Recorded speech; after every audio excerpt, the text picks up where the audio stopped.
I would like to welcome you all to my presentation. I'm Mohamed Darwish. I'm assistant professor at the construction engineering department at AUC. This work is not done by myself on my own. I'm working with a research group led by Dr. Safwan Khidr, involving several RAs and undergraduate research trainees.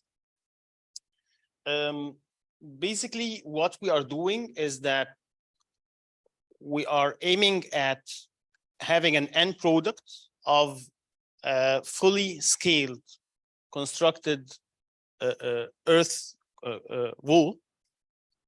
And in order to reach this end product, we went through several steps, and there are still ongoing steps that we'll be going through. So what I'll be presenting today is two things, three things actually: the compressed earth blocks, in terms of compressed earth blocks, the associated mortars, and the walls and prisms that were constructed from both together. So first, in order to understand what we are doing, you need to understand the need. Why are we doing it? So traditionally, we had the building construction 200 years ago was very simple. People just used mud, adobe. It was cost effective, it was eco-friendly, however, it was not durable at all. So this actually is a picture from the Siwa Oasis in Egypt after a rainfall. So this is an old structure made out of adobe. So you could see that it's non-durable, totally, okay? So they used, actually at that time, they used to renovate their homes on annual basis because of this issue. So after each season of rainfall, they had to renovate their homes. So they just restored to using concrete, okay? So we could not go with this anymore, so let's go to concrete. But you understand that concrete is expensive, is non-eco-friendly. However, it's stronger, so they resorted to that. So let's get the other edge of the solution, which is let's modernize earth construction. Let's make it more durable. Let's make it stronger. So this is our philosophy. But in order to do that, we need to do several things.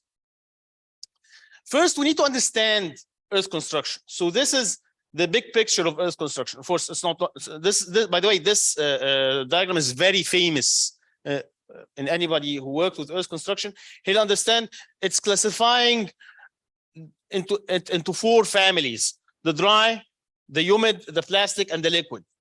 Okay, so we are talking here about having compressed earth blocks, which are actually something that's humid. So we are here. Okay, so it's actually something that's humid. However, it's not something that is totally in a liquid state. Okay, so basically, compressed earth blocks, from their name, you could understand that they are earth. However, this earth is compressed. It's not like adobe. It's not just something that's molded and just like that. No, it is compressed. So it will have a higher density for sure. It will have less porosity for sure. It will have higher strength and for sure higher durability. So some researchers added cement a little bit to the mixture, not only earth, but this actually defeats the purpose. I mean, when you think about it, you're adding cement, so you are using cement, which is non-eco-friendly and more expensive. So you are defeating the purpose. Dr. Safwan Khidr and one of his students, Sharif Agha, in 2003, they used lime as a stabilizer instead of cement in this mixture. And it's a very mere coincidence that Dr. Safwan just came in while I'm presenting, which is super weird. Anyways, so I don't know whether you have any sensors here to know what I'm doing. Anyways, so then after that, we'll see that other people added artificial fibers. However, Again, artificial fibers are expensive. What we are aiming at is that we want a solution that is eco-friendly and also cost-effective for the general public to use. So what we did in 2019 and 2020 is that we developed a simplified manual method to compress earth blocks in an efficient and simple manner that could be easily publicized and being spread among the people. So to understand the issue of the molding, we have three approaches. First is the fully manual technology. So you're just molding and pressing by hand, and that's it, which again, this is just Adobe. This is just producing Adobe. It's not compressed. It's very similar to Adobe in terms of strength. It's not producing anything of a significant strength. Then this is the semi-mechanized technology, which is what we are approaching, which is simply having a manually operated hydraulic piston producing relatively stronger CEBs, okay, when compared to Adobe. Or you are having a fully mechanized technology. But again, the fully mechanized technology is something that is capital intensive, because you need a capital, a big chunk of money, not a big chunk of money, but you need some money to have this equipment. So our methodology is mainly having two things that will need to the third. So we'll develop the simple CEB molding technique. We developed the earth-based mortars, and together they were used to construct and test prisms and walls out of earth. So the first thing that was done was the manual equipment. So the idea here was that we made our equipment, and then we compared the product of this equipment to what was done using a machine. Okay, we compared this in terms of strength, in terms of cost, in terms of productivity, in terms of a lot of things. And of course, we had to settle on the mixed design, and we had to determine the proper thickness of the compressed earth blocks.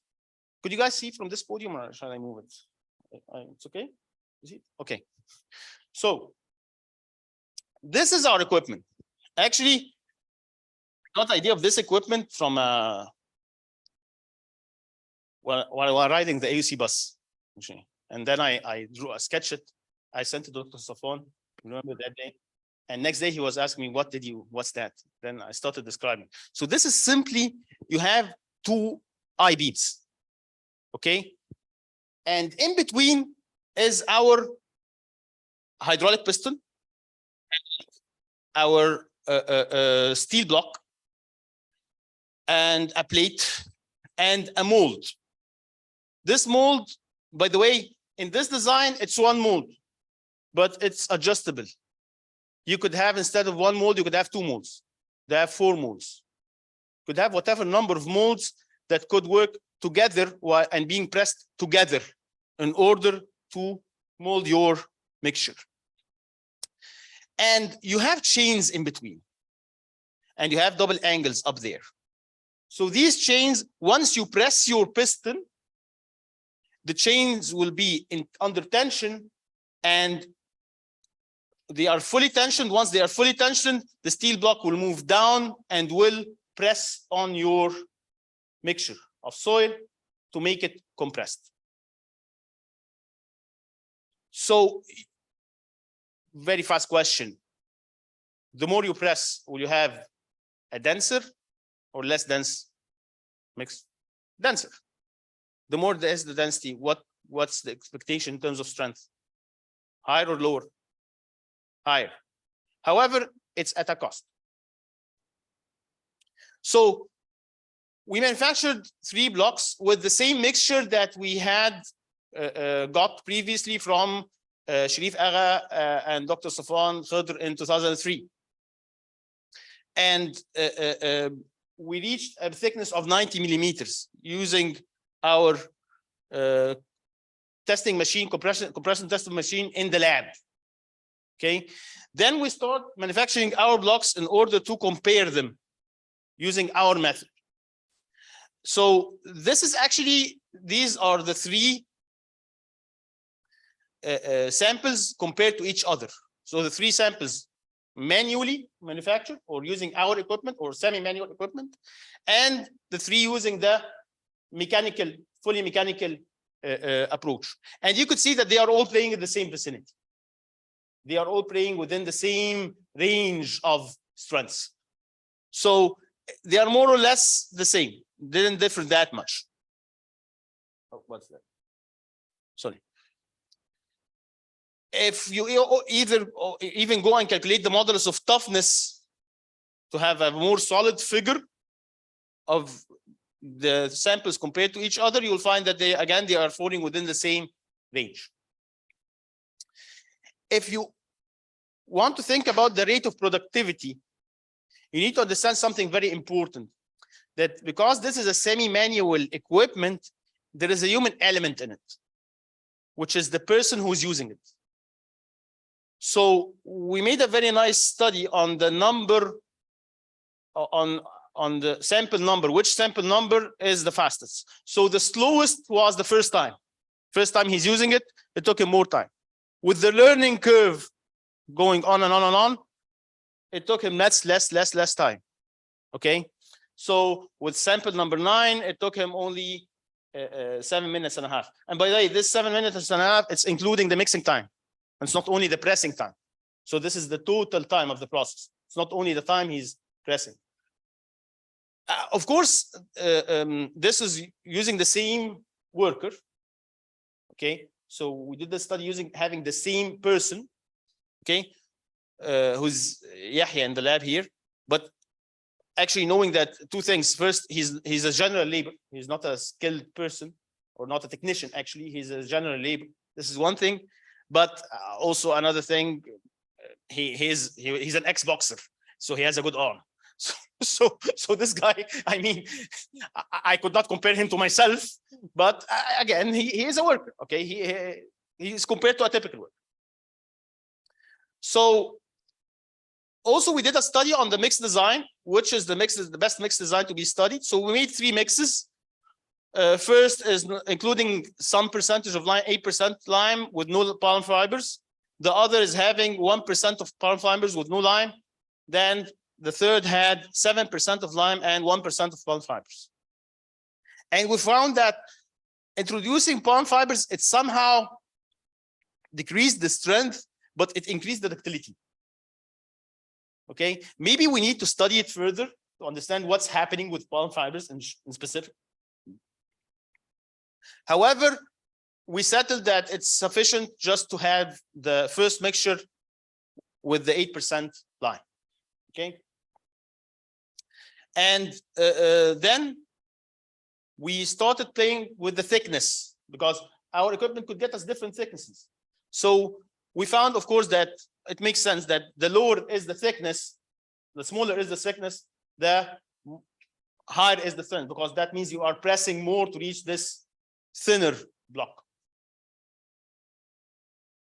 And of course, this goes again with the modulus of toughness. So the toughness of the block will be larger when you have it to be more dense. So actually, I said the conclusions while I'm talking. So we found that it is time efficient. It is the best mix was the one with the 8% lime. Introducing palm fibers, it increases ductility but decreasing the strength. And of course, the strength is inversely proportional to the block thickness. So now we are done with the molding technique. Let's go to the other player in this game, which is the mortar. So 4 different groups of earth-based mortars were developed, and they were tested for durability and for strength. But we started by testing them for durability first, and then excluding whatever didn't pass this criteria from our study, and including what passed in the strength study. So the 4 groups, they all included loam, sand, and lime. Okay, but lime was varying within each group in terms of percentage. But they also, what made each group different from the other is that groups B and D included varying percentages of lignin sulfonate. Lignin sulfonate actually is a byproduct, an industrial byproduct. So it's a waste material actually from two industries, from the pulp industry, from the paper industry, and from the leather industry. Okay, so actually you're saving the environment from something that's being dumped. So you are using a byproduct. And also we had varying percentages of the palm fibers in groups C and D. Okay, so what we found is that, so these are the percentages that were studied of lime. So we studied lime from 0 to 16%, and of lignin sulfonate in B and D from 4 to 8%, and in A and C, and in C and D we varied the palm fibers from 1 to 5%. So in terms of durability, we simply said, okay, we will have 7 cycles of wetting and drying being subject on the small cubes of mortar. And after each cycle, the cubes will be placed in an oven for 12 hours and then placed in water again for the coming cycle, and so on. So we found that the groups A and C, the two groups without lignin sulfonate, were found to be deteriorating totally within the first cycle of wetting and drying. So they are totally off in terms of durability. However, for groups B and D that had lignin sulfonate with different percentages for sure, they survived this experiment for 7 cycles. So that's an excellent sign. I mean, that means that they are significantly durable compared to the other ones. So these were the ones that were studied when it comes to strength afterwards. So we focused on group B and group D. So we had 5 of each. And we made 7-day compressive strength test. And we found that the strongest was B3. And B3 was the one having a moderate percentage of lignin sulfonate in it. Again, for sure, we need to extend these studies somehow to see what exactly does this material do within this mixture. By the way, there is something worth to be said. This work was done by undergrads. The work on the mortars, on the earth-based mortars. This was a graduation project of an undergrad group. So I mean, this is something I'm proud of, that our students were able to do something like this. So now our 2 ingredients are done. Let's go and construct our prisms and our walls. So we constructed prisms and walls using, so we had 2 groups of prisms and 2 groups of walls. Each group, one group was a control group having cement-based mortars. The other was using our earth-based mortars that we have just talked about. But while working, we discovered that we have an issue of our mortar bonding to the blocks.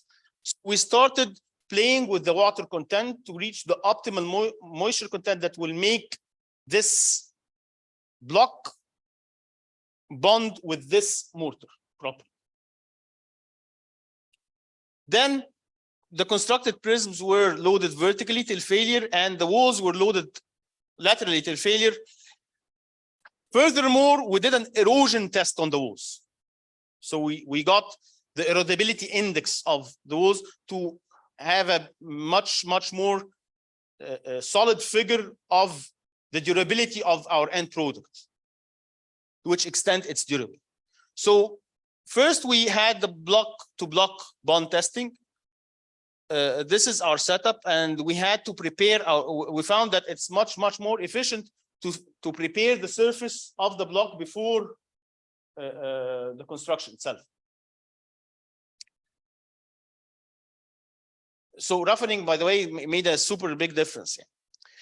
We found that the highest strength of this bond was achieved at a 30% water content. So these are our prisms and walls. Actually, part of the construction process we found was that once constructing the prism or the wall, you should add some weight above it. So to keep it pressed until this mortar achieves its 7-day strength. So you need to have it pressed, so as the mortar itself will be pressed. So now we don't have only a compressed earth block, the mortar itself now is under compression. So we tested our prisms vertically until failure. So these are our control samples. Okay, you could see that the mortar here is cementitious mortar. These are our samples. And by the way, this is the sample after full failure. So you could see that this failure pattern is not a catastrophic failure. It's a more localized failure, you could see. So it was after unloading this load from the prism, it was still intact. It didn't actually fully fail, you could say, which is a good sign for us as structural engineers, because that means that you are not having a catastrophic failure in such a case. You are having an alarm, and you could get the people out if something happens, heaven forbid. Okay.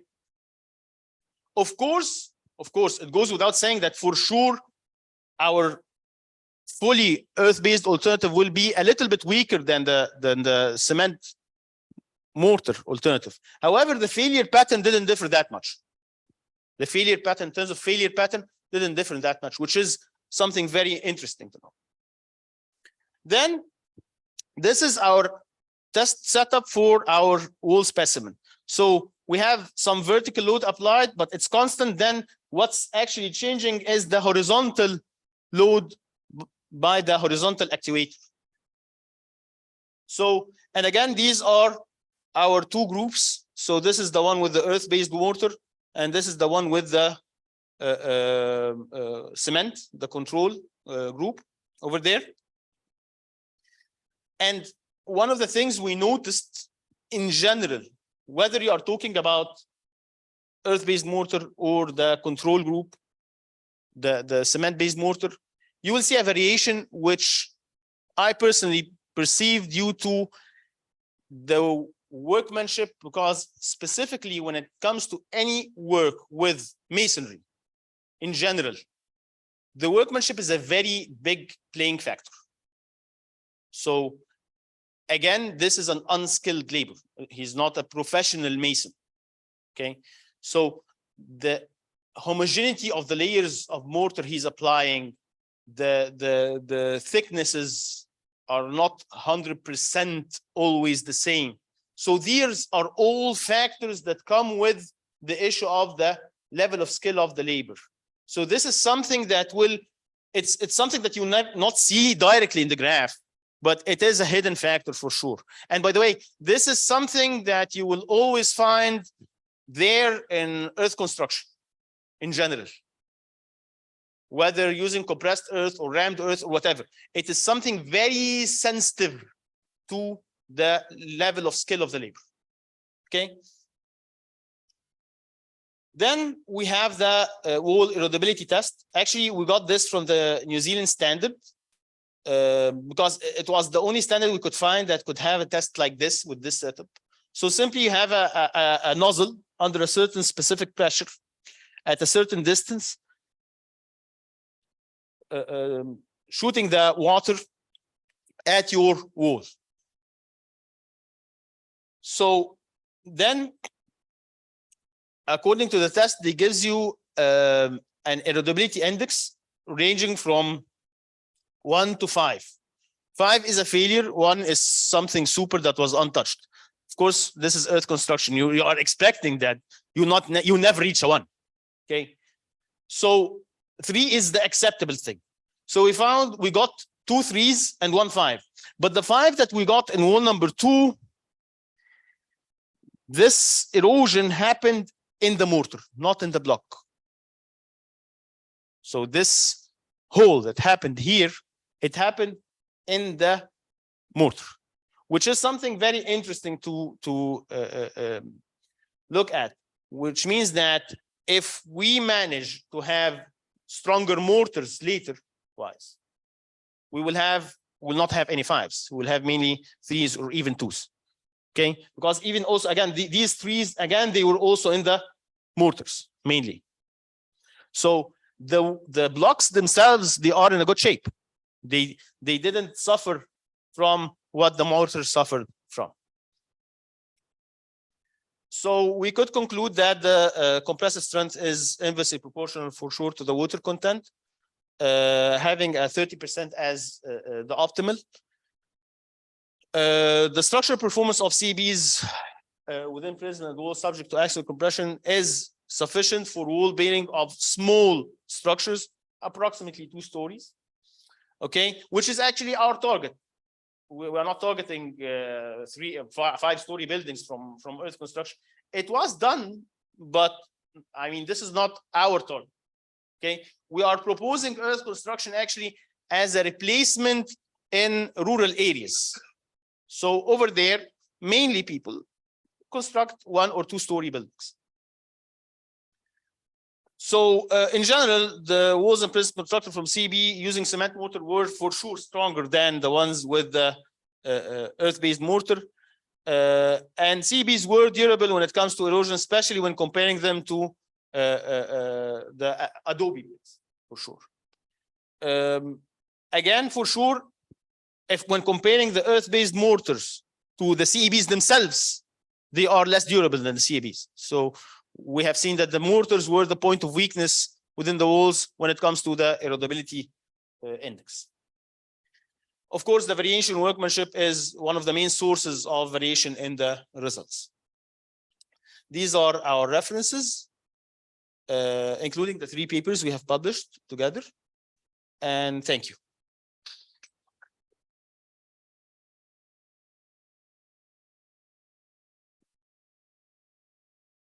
Okay. Thank you, Mohamed. Do we have questions first? Any questions? Yes, yes. Well, many questions. Okay. Let's go to Yangas first, and then Konstantin. Thank you. Thank you for your talk. Thank you. You mentioned that you measured the water absorption of the powder of your material. Yep. Maybe I missed it, or how much was it? We measured the water absorption. Not the water absorption. It was we measured. It was the issue of having cycles of wetting and drying, and we measured the weight before and after. Before and after. Okay. In order to get an idea of how intact is the small mortar block. Is. It was nearly the weight didn't differ that much for the groups that survived. I mean, we had the 2 extreme cases.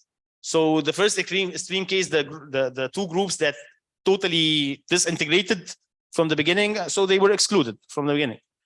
And the other 2 groups, they were nearly intact till the end of the test. So my next question would be, what would be the next approach to improve the mechanical properties and to reduce the cracks?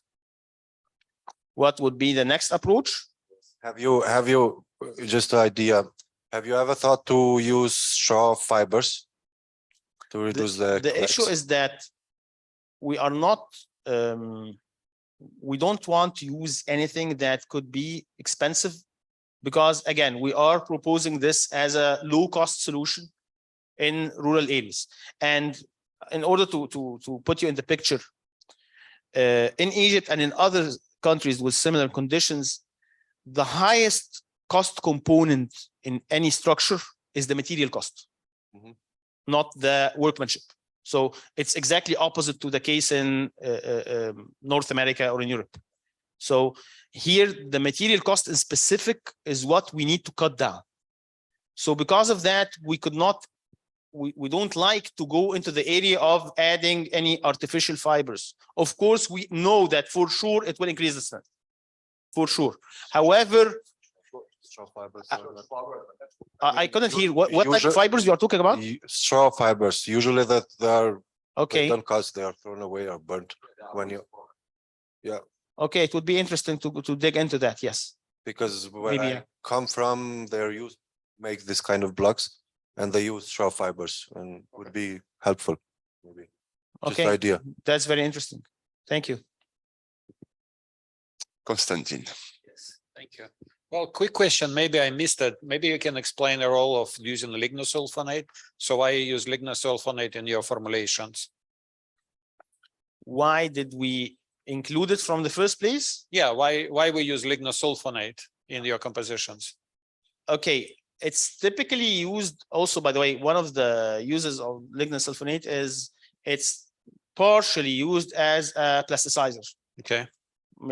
You are an expert in concrete, you know better than me for sure. Okay, but we were looking for something that is actually an industrial byproduct. It's not something that is expensive for us. Plus, it is not something that is defeating the purpose of having an eco-friendly mixture. So we found that lignosulfonate was one of the things that was also studied by Dr.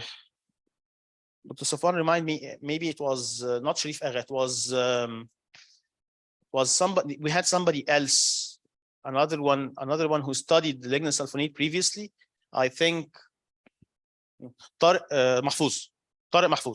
So we had, there was a previous graduate student at AUC.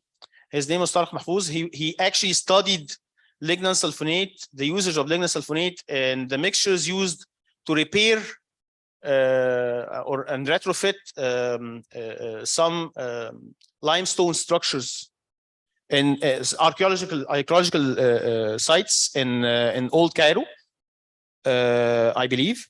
Okay. So he had good results from that. Well, but in your study. case, what is the effect in your case, you know? And what is the dosage, since you're talking about like the use? 1 second. Let me get you. Because if you speak about the dosage of like super plasticizer dosage, it's like very small, so it doesn't really It matter. was small. It was not was that big. Huh? So these are the percentages at the end. Could you see them? Or let me slideshow. Lignosulfonate. So this is the lignosulfonate. These are the dosage of 4% of what? Yeah, 4%, 5%, 6%, and to 8%. Of weight or? In weight with respect to what? In weight, yes. With respect to everything else. The total, yeah. The total is 100 there. I just. Yeah. And the total. I have new glasses. I can see better, but still, still not. Okay. Yes. The But, total. Yeah, but the you total have is like 100, 49, and you have 4. So, 49, 49. so there's like total is 102. Sorry, it's by volume. I'm sorry. Huh? By volume. By volume. volume, not by weight. By volume Of what? of the total volume. So the density is different. So it's by volume. The total volume. The 4% is by volume, not the 49. The 49 is by weight. The 4% is by volume. I should have added this as a note. Well, if lignosulfonate would be, I think my feeling is, Yes. if lignosulfonate would be used as commonly used for plasticizing properties, Yes. you can definitely reduce quantity of water, and pressing with lignosulfonate would assist. But I never heard like using, again, extremely high dosages, using lignosulfonate basically as a filler. Actually, what happened here is that we wanted, to limit the study at that time, because again, this work was done in a graduation project by a group of undergrads. So they had to finish their experimental program within a very small time frame. But I agree with you. It's worth to be studied to vary the percentage of water with the lignosulfonate and see the. I think something Yes. is not clear here. I like to look at your paper. Maybe it's better Yes. explained there. I could send. Another question is, you said you're looking for local product and cheap, Yes. but lignosulfonate is still processed. So do you have like much paper production here? No, we don't. We have a So- leather industry. But a leather industry. But leather industry is using lignosulfonate just for paint, for the painting. So it's not a byproduct actually. The byproduct used in the leather industry. But they get the waste of the lignosulfonate, and then we use this waste. Okay. So, Okay. but the difference between the leather industry and the pulp industry is only the form. I mean, in the leather industry, they get it as a powder at the end. They have it in a powder format, Okay. powder form. However, in the pulp industry, they get it as a liquid. Wow. So that's the difference. So then what we got is that we got the powder form, and we dissolved it, and then we started seeing the different. We started to match the solution versus the one from the powder. Okay, let's finish with lignosulfonate. So another question is about strength. So you had strengths like 2 megapascal or like less than 2 megapascal. Yeah, something like that. Yeah. What do you think your target strengths would be to be comfortable in construction of masonry walls? Again, masonry is something, and earth construction is something else. Well- because masonry, the standard for masonry for sure is much larger than that. Okay, Okay, because but again, you have standard for earth. You don't have standard for earth. So you need to stick to some sort of standard, right? no, we have a standard for earth. We have an earth You have construction. standard for Yeah, earth? we have an earth construction Oh, code really? here in Egypt. Yeah, Okay. yeah, and Interesting. it could. Yeah, we do have one. Unfortunately, it's written in Arabic, so I couldn't give it to you. Yeah, Yeah, we could have a chat afterwards, by the way. This standard as But well. Okay. unfortunately, it's in Arabic, so Right. I don't know whether we have an English version of this or not. Yeah, we can go with that. We have a question from Mustafa, please. Yes. Yes. Yeah, just a quick question. Is this lignin sulfonate a toxic material? Did anyone study its toxicity? Seriously, I never tasted it. And No, I don't know anybody who tasted this thing. Did you taste it? I don't know. We have it here is as it's a byproduct coming from the animal skin processing. Okay, yeah. And actually, it is very similar to the animal blood. Okay. The concept of using lignin sulfonate in this case is that in archaeological sites and buildings, they used to use animal blood in the mortar for building those archaeological sites. From that concept, we got the lignin sulfonate. To us, the lignin sulfonate is a byproduct, it's not made because it comes out from the processing of animal skins, medabel, in Egypt. So it's a waste. Whether it is toxic or not, I don't know, but it's worth looking into. Thank you. Thank you, because so then it's a natural thing, right? Yeah, okay, it's a okay. natural thing. Yeah. So I like to take the discussion a bit more into more physical chemistry ideas and so on. Yeah. And now this is the job. That's it, because you guys, engineers, you take our strength, and we understand you want to do walls, you want to do Yeah. floors, stores, and so on. My question is, for instance, where you're adding those palm fibers, do you have any idea about the interface between the clay of the soil and those things? Do you have any means to measure it? Like, I don't know, Actually, whatever microscopy, whatever. we are targeting to go into this issue. I mean, this is an issue of, actually in our paper, we recommended this as a future study. So yes, of course, it's worth to go into this. Because I like to very much to comment, for instance, on the water ideas, because the first picture you were showing about the Yeah. collapsed buildings, Yeah. which by the way, Katerina found it very beautiful. I hope nobody died, but okay. Yeah. But the thing is, for instance, if you have collapse of that, it's because you don't have, those clay things, they are nanoporous, okay? Yeah. They have pores at the scale of a few nanos. Yes, In such pores, the state of water is different than normal water. for sure. You have capillary condensation, right? And that's very useful. Why? It's because the transformation from gas to liquid in those confined conditions shifts the phase diagram, Yep. meaning that it's still a first order transition, but shifted, meaning that it will be a super I mean, it will be a super, to say, thermal resistant or management for the management of heat. It will be a super insulator. Yeah. Here's my next question. From an engineering point of view, have you, besides testing mechanical properties, have you tested thermal properties? No, not yet. Actually, you are going into areas that we were proposing in our proposals for future work. Yeah, so we had this, and I tell you that because for not for this particular case, but if you talk to some very kind of old-fashioned walls in compressed clays in the eastern part of Europe and France, for instance, called Pisé, and those walls, you cannot build like 10 stories. You can be 2. Right, they are very thick and they are super good thermal insulator. So meaning that winter time the heat will stay in summertime the heat will stay out.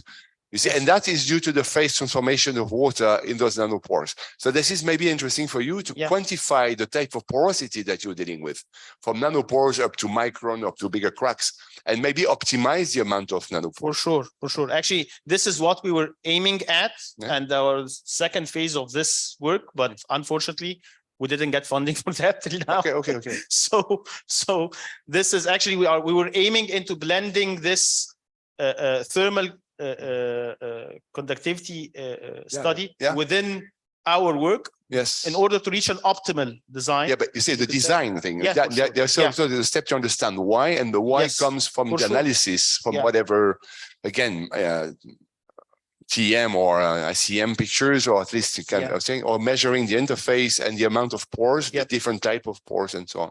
Yes. Do we have more questions, people? Yes, please. You have 2 mics.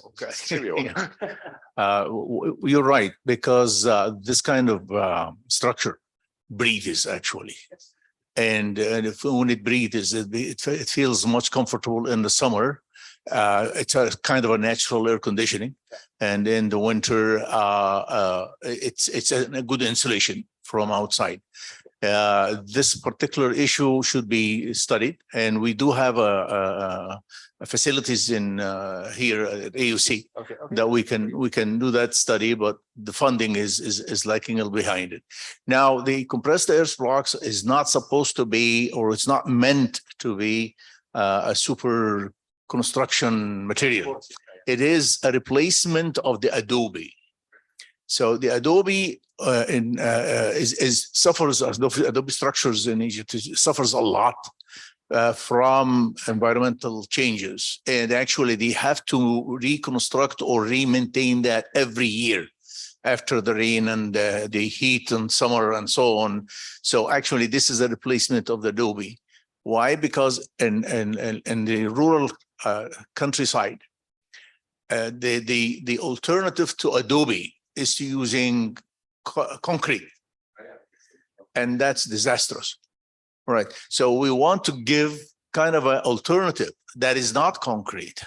So it is not a super material, but it is a replacement of a dangerous material, which is the Adobe. Well, okay, but I mean, say on one hand, we can actually, you can maybe act on the very small, smaller scale, understand that porosity, as I said, and so on, because of this breathing, and this is the pore mechanics, right? This is physics of things. But then you can also improve the design of buildings by having a roof, going away from the wall, so that is less exposed to rain, for instance. So you can act on both ways. Actually, they do this in China. Actually, there was a very big example in China about this case. Yeah, exactly. So I guess Sotorios and Tina are still online. Do you have any questions for them about this measurement of data in cities? I must say, I think it's a very interesting approach. I would like to see, how we can possibly deploy that and get like more in cities, actually, like in Athens, for instance. Yeah, I mean, I would like to see further, I would definitely read your paper with much interest to understand more details about your approach. But certainly we do have a huge problem with concrete buildings in Athens. So yeah, I mean, it sounds like a very interesting direction to take. My answer to you, Yes, please. Yeah. give 100 grand and I'll do it. Right. Get us the funding we need. This is the issue. I mean, we are really, this is really, I mean, I'm really enthusiastic about all the ideas that we've been hearing today. But we have most of these ideas were in our proposals for funding. So Obviously, the idea, This is the the big thing, thing is that is this natural thing that you're not cooking anything. You're not Yeah. emitting CO2 Yeah. to cook cement. That's Yeah, the thing. Right. Then Right. Yeah, that's the key thing Yeah. but you need, for instance, to show that you are better than, you know, in terms of resilience, durability, you need to show that that your building or your material is resistant from, as I said, from very kind of physical chemistry, power mechanics ideas up to this building design. And again, as you said, very rightly so, we don't need to build necessarily the 10 stories. Yeah. Maybe the future of housing, even in cities, I might be wrong, actually. Yeah. Maybe 2 stories. Because, by the way, I might be wrong, because at least in Europe, this is even in France, it's legally now, cities cannot expand. Oh. All right, in the XY position. Right? Horizontally, yeah. No. And I have this colleague at MIT. His name is Andrew Whistle. Maybe Sotorios, you know him. He's a professor at civil engineering. He was giving a talk like in January in Marseille, and was saying maybe we should also explore the undergrounds of cities. If you don't go for hours, you know, you go shopping, you don't need to have windows. Cinema don't need windows. You know, archive things or libraries don't need to. Maybe we should also explore underground, and then we come back to you, because it's again a clay problem or a soil problem. You see? Thank you. Any other comments? Can Yes. I? Please. Hello. Hello, Teresa. Hello. Just a comment. Was really interesting, the talk. Thank you very much. I know a group that work on raw earth in Padova. And I mean, they were showing us in a presentation, I remember a lot of buildings that are still there since a lot of years, because they were protected from outside. So sometimes it's enough to create an external protection from the rain and maintains the inside part in raw clay also, if they are not so resistant. So combining a bit, I know that probably is not easy to find. Now I don't remember exactly what they use as protection, but yearly they cover the external part to don't have the rain disrupt the entire structure. So there are other old way to protect and prevent the structure to fall down. And I think the example that show us had several floors. So also if the compressive strength itself is not so high, if we prevent rain to disrupt the structure, I think is a feasible solution. So it's a very good direction. So, but there are also other I think there are also in France some groups working on that, and I think it should be more and more discussed. So thank you. Can you tell us more about the coating? What kind of coating is it? Yeah, the coating was lime-based, if I will remember. So I don't know if it goes too far from the purpose to do a very minimal raw material that can be used locally. It was not cement, this for sure. It was a mixture of lime and some plasticizer that prevent the rain. So it's like make it an external coating. Now I don't remember exactly, but this group of Padova, the Institute of Geoscience, has a lot of publication on that. The main professor is Artioli. So I mean, just if you want to dig more in detail, yeah. Thank you, Teresa.